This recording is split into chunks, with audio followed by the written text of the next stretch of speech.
Celtic Badass of the Week showcases a different badass person of Celtic heritage each week. Those who exemplify the give no shit attitude and come out on top. They may come from our past or our present, but rest assured they come from all walks of life and legend. They are men, women, even old ladies and pirate queens. You don't have to be a muscled up Celt in a fur kilt swinging a mighty sword. You can just be a 4'11" Welsh woman and suffragette who knows jujitsu.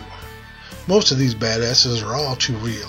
While some may be only legend, badass legends though. The only prerequisite for this title is Celtic blood and badassedness. Major Patrick Ferguson and the Overmountain Men. This is the tale of two Celtic badasses, Major Ferguson and the Overmountain Men. And if one badass wasn't enough, we also have a group of anonymous, stealthy badasses, ninja-like you could say, that take out the first badass. An awesome melee of badassedness. Now in September of 1780, a super hardcore Scottish officer named Patrick Ferguson put together an angry mob of pissed off American loyalists, rampaged across the countryside in a swath of flame and destruction, and then very publicly informed the colonists of the southern colonies that if they dared to resist the might of the British crown, he would march his army over the mountains, hang their leaders, and lay their countryside to waste with fire and sword. Now the colonists, they responded with one of the most bizarre, mysterious, and badass military actions ever taken in the history of warfare. They organized into the world's most heavily armed neighborhood watch, out of pissed-off, bear-hunting Scottish and Irish frontiersmen, marching across the Appalachians, destroying Ferguson and his entire force in a single battle, and then marching back across the mountains and vanishing, never to be heard from again.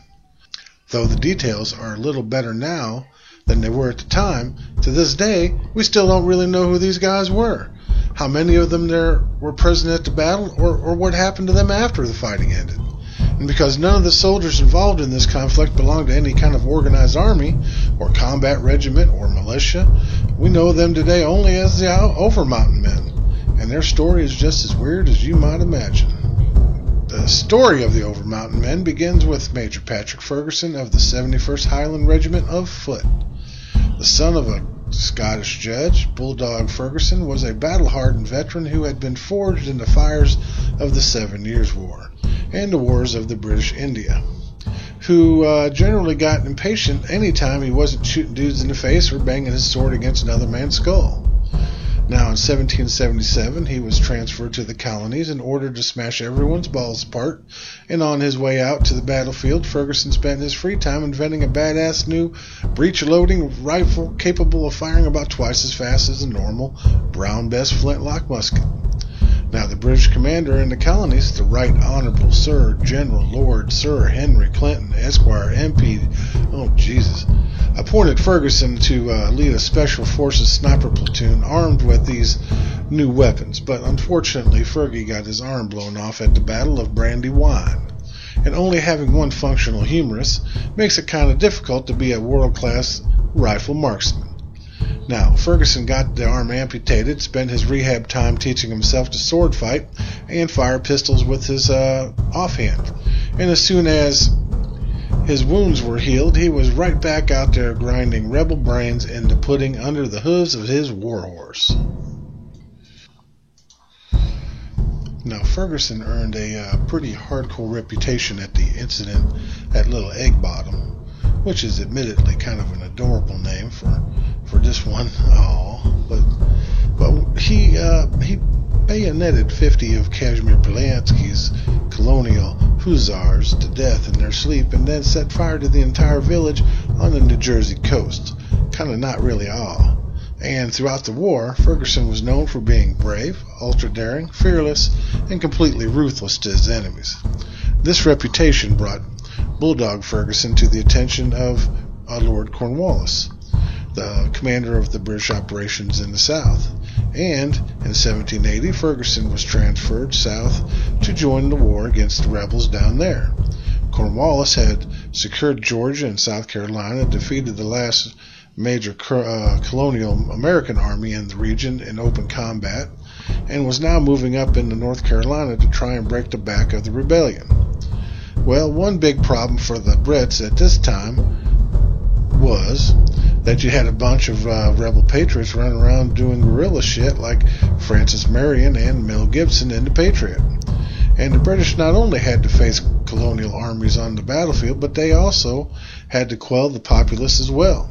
Ferguson, the one-armed Scotsman with a reputation for headbutting his enemies into pulp, was exactly the kind of guy Cornwallis needed for the job. So he appointed Ferguson in charge of quelling the population of South Carolina, and he sent him on his way.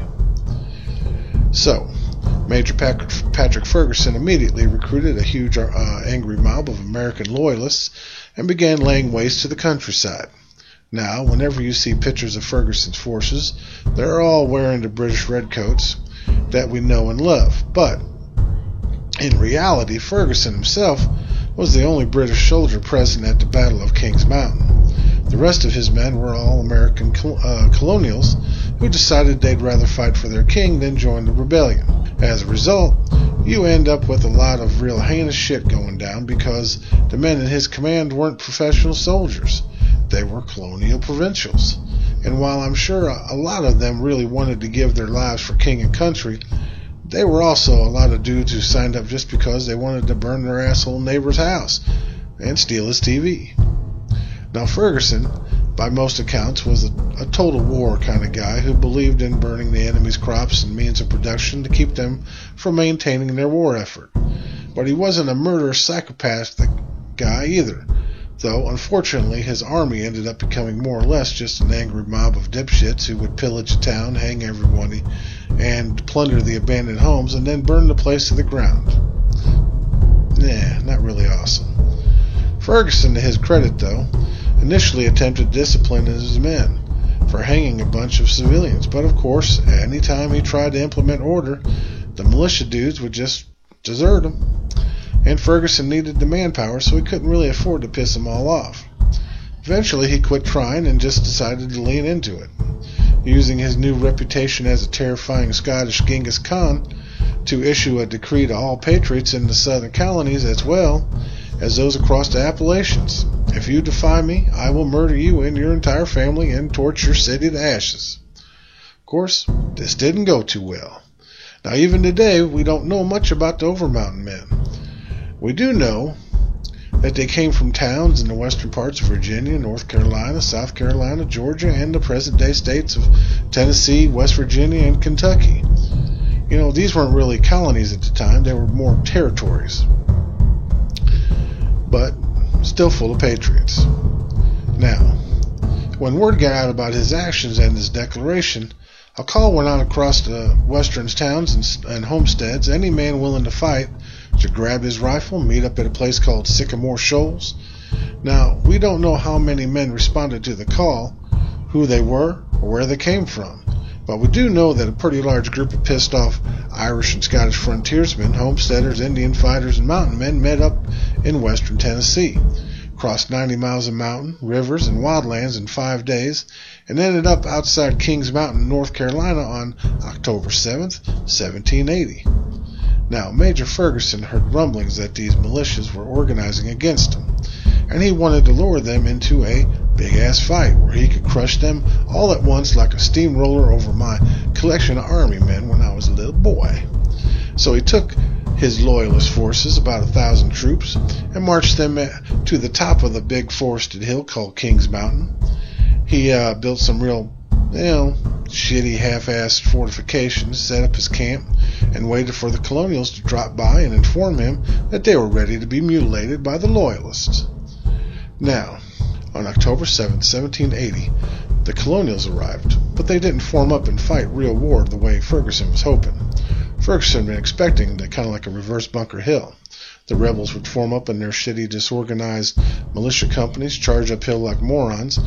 They would disintegrate the moment the first British volley hit them, and then they'd break and run, and he'd get to practice his left-hand sword fighting on horseback on these wannabe Davy Crockett's and use them as target practice.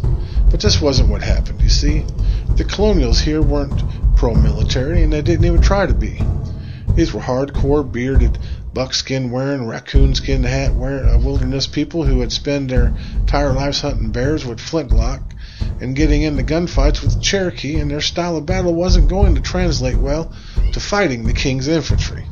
I mean, I made the Davy Crockett joke a couple sentences ago, but there's a chance that Davy Crockett was present at this battle for real. Now, these guys were tough hunters, used to force wilderness combat, and they weren't going to give Ferguson the satisfaction of face-to-face battle. They ducked behind rocks, fired, used trees as cover, and sniped the Brits with deadly accuracy from their rifle muskets. Now, Ferguson not only couldn't figure out how many guys he was facing, but he also couldn't figure out where the hell they were even at.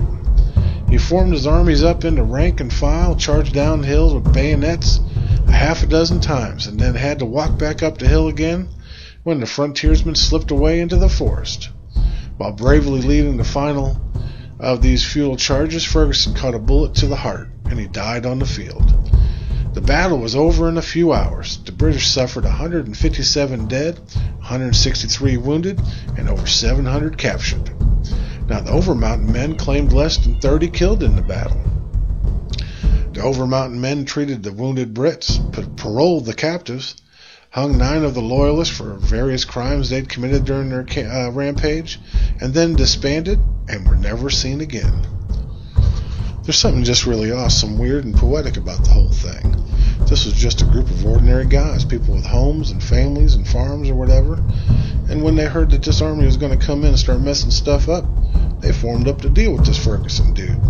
Fought him on their own terms, and then once their job was done, well, they went home, content that the threat to Patriot guerrillas and the Overmountain Men towns had been appropriately dealt with. The battle, while a weird little one off in the course of the American Revolution, actually ended up having long-reaching impact on the war and the American independence movement in general. It destroyed a unit of around 1,000 men, and it convinced Cornwallis that the rebels weren't done fighting yet.